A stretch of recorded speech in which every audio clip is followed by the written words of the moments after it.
दोस्तों, आप लोग किसी भी एग्जाम की तैयारी करते हो तो आप सभी को पता है कि संविधान के स्रोत से संबंधित एक या दो क्वेश्चन जरूर आते हैं। किसी भी एग्जाम की तैयारी कर रहे हो, सीजीएल, सीपीओ, एमटीएस, जीडी, या फिर आप यूपी पुलिस, रेलवे, किसी भी एग्जाम की तैयारी कर रहे हो, यहां से जरूर आता है। और अगर कोई बच्चा यूपीएसआई की तैयारी कर रहा है तो उसके लिए तो 3 से 4 सवाल संविधान के स्रोत से आ जाते हैं। तो 2 मिनट में मैं आपको संविधान के स्रोत पूरे रटवा दूंगा। आप इसको 4-5 बार वीडियो को देखना। अगर कोई प्रॉब्लम आएगी तो आपको एकदम रट जाएंगे, यानी जरूर पढ़ लो। संविधान के स्रोत से संबंधित अगर आपको कोई पूरी वीडियो चाहिए, कमेंट कर देना, मैं इस पर एक पूरी वीडियो बना दूंगा, वहां आप लोग देख सकते हो।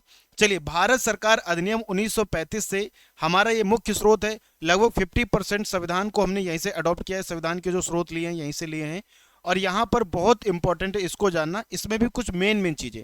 राज्यपाल का कार्यकाल हमने भारत सरकार अधिनियम 1935 से लिया है। यहां पर पेपर में एग्जामिनर आपको कंफ्यूज कर सकता है। देखो, कार्यकाल हमने अधिनियम 1935 से लिया है, लेकिन अगर पूछे राज्यपाल का पद कहां से लिया गया है, तो राज्यपाल का पद लिया गया है कनाडा से। बहुत इंपॉर्टेंट है, याद रखना। लोक सेवा आयोग हमने लिया है, संघीय योजना न्यायपालिका को हमने यहीं से लिया है, आपातकालीन प्रावधान को हमने कहां से लिया है, ये हमने यहीं से लिया है। तो इसमें 3 प्रकार के आपातकाल होते हैं: अनुच्छेद 352, अनुच्छेद 356 और अनुच्छेद 360। 352 में आपका राष्ट्रीय आपातकाल लग सकता है, नेशनल इमरजेंसी। 356 में राष्ट्रपति शासन और 360 में वित्तीय आपातकाल।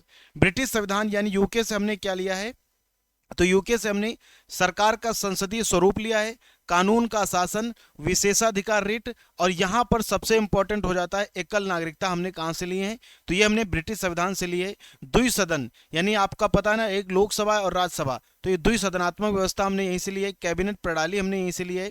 और संसदीय विशेषाधिकार भी हमने ब्रिटिश संविधान से ही लिया है, संसद का विशेष अधिकार। अमेरिका के संविधान से बहुत इंपॉर्टेंट है, आपको यहां से जरूर क्वेश्चन देखने को मिल सकता है। तो हमने अमेरिका के संविधान से मौलिक अधिकार लिए हैं, जो कि संविधान के भाग 3 में अनुच्छेद 12 से 35 तक है। इसको डिटेल में कभी और पढ़ेंगे। राष्ट्रपति पर महाभियोग अनुच्छेद 161 के तहत आता है, 61 के तहत। उपराष्ट्रपति का पद हमने अमेरिका से लिया है। सर्वोच्च न्यायालय का उच्च न्यायालय से सर्वोच्च न्यायालय या उच्च न्यायालय के न्यायाधीशों को हटाने का प्रावधान, ये भी हमने कहां से लिया है, अमेरिका से। न्यायपालिका की स्वतंत्रता, लेजिस्लेटिव असेंबली होता है, यानी लेजिस्लेटिव और एग्जीक्यूटिव, इससे जो न्यायपालिका होती है वो पूरी तरीके से अलग होती है। न्यायिक समीक्षा, जुडिशियल रिव्यू, ये क्वेश्चन अभी बिल्कुल जस्ट आपका पूछा गया है सभी एग्जाम में। ये सारे के सारे क्वेश्चन आप लोगों के लिए अमेरिका के संविधान से संबंधित बहुत इंपॉर्टेंट है। आयरलैंड आयरिश संविधान से हमने क्या लिया, डीपीएसपी, ये संविधान के भाग 4 में है, ठीक है। Directive principle of state policy, राज्य के नीति निर्देशक सिद्धांत जिसे कहा जाता है, और ये अनुच्छेद 36 से 51 तक है। राज्यसभा के 12 सदस्यों का नामांकन राष्ट्रपति के द्वारा। राष्ट्रपति के चुनाव का तरीका भी हमने यहीं से लिया है, आयरलैंड के संविधान से। कनाडा की संविधान से क्या लिया है, सरकार का एक अर्थ संघीय रूप, यानी मजबूत केंद्र वाला संघ। यहाँ पे क्या कह रहा है, मजबूत केंद्र वाला संघ, यानी कि राज्यों के पास तो अपनी शक्ति होगी होगी, लेकिन जो पावर, मेन पावर होंगी वो किसके पास होंगी, केंद्र के पास होंगी। केंद्र चाहे तो राज्य में अगर कोई ऐसी स्थिति बिगड़ती है तो वहां पर राष्ट्रपति आपातकाल भी, राष्ट्रपति मतलब राज्य आपातकाल ऐसे कह लो कि राष्ट्रपति शासन कह लो, लगा सकता है। केंद्र द्वारा राज्य में राज्यपाल की नियुक्ति, ये मैंने आपको शुरुआत में बताया था कि कनाडा से राज्यपाल का पद लिया गया है। सर्वोच्च न्यायालय का सलाहकार क्षेत्राधिकार, केंद्र में अवशिष्ट शक्तियों का निहित होना, जो अवशिष्ट शक्तियां होंगी केंद्र में निहित होंगी। जर्मनी के संविधान से हमने क्या लिया है, आपातकाल के दौरान मौलिक अधिकारों का निलंबन। अनुच्छेद 20 और अनुच्छेद 21 को छोड़कर सारे के सारे मौलिक अधिकार क्या हो जाते हैं, निलंबन हो जाते हैं जब आपातकाल लगता है। ऑस्ट्रेलिया के संविधान से समवर्ती सूची ली गई है ना। 7वीं अनुसूची के अंतर्गत जो है सूचियों का वर्णन है, जिसमें संघ सूची, राज्य सूची और समवर्ती सूची होता है। इसमें समवर्ती सूची ली गई है ऑस्ट्रेलिया से। 2 सदनों द्वारा संसद की संयुक्त बैठक, अनुच्छेद 108 के तहत राष्ट्रपति बुला सकते हैं। व्यापार और वाणिज्य की स्वतंत्रता, रूस के संविधान से हमारे लिए मेन इंपॉर्टेंट हो जाता है मौलिक कर्तव्य, जो हमने रूस के संविधान से लिए हैं। बहुत आप लोगों के लिए इंपॉर्टेंट है मौलिक कर्तव्य, ठीक है। रूसी संविधान से लिए गए हैं मौलिक कर्तव्य, और ये मौलिक कर्तव्य संविधान के मूल में नहीं थे, इनको बाद में जोड़ा गया था। तो कितने मौलिक कर्तव्य, 11। पहले कितने थे मूल में, 10 मौलिक कर्तव्य थे, 11वां कौन सा जोड़ा गया, तो 11वां मौलिक कर्तव्य जोड़ा गया 86th कॉन्स्टिट्यूशन अमेंडमेंट 2002 के तहत।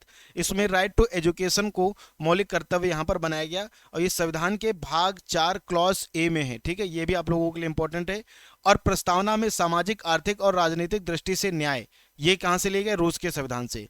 फ्रांस के संविधान से क्या लिया गया है, प्रस्तावना में गणतंत्र, स्वतंत्रता, समानता और बंधुत्व, ये बहुत इंपॉर्टेंट है। यहां पर कंफ्यूज करने के लिए एग्जामिनर पूछता है, तो आप याद रखिए। दक्षिण अफ्रीका के संविधान से संविधान संशोधन की प्रक्रिया, संविधान में संशोधन अनुच्छेद 368 के तहत होता है, कैसे होगा उस प्रक्रिया के बारे में। और राज्यसभा के सदस्यों का चुनाव दक्षिण अफ्रीका से। और लास्ट हो जाता है जापान के संविधान से कानून द्वारा स्थापित प्रक्रिया, जो कि आपके लिए इंपॉर्टेंट हो जाता है। उम्मीद करता हूं कि ये सारे के सारे संविधान के स्रोत आपको याद हो गए होंगे।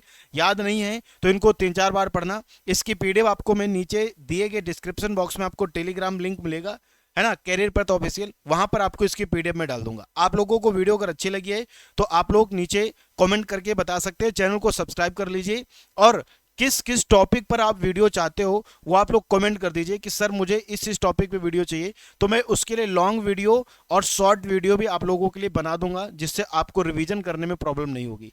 ठीक है, आज के लिए शॉर्ट वीडियो, इसलिए हम इसको अभी यहीं समाप्त करते हैं। जय हिंद, धन्यवाद।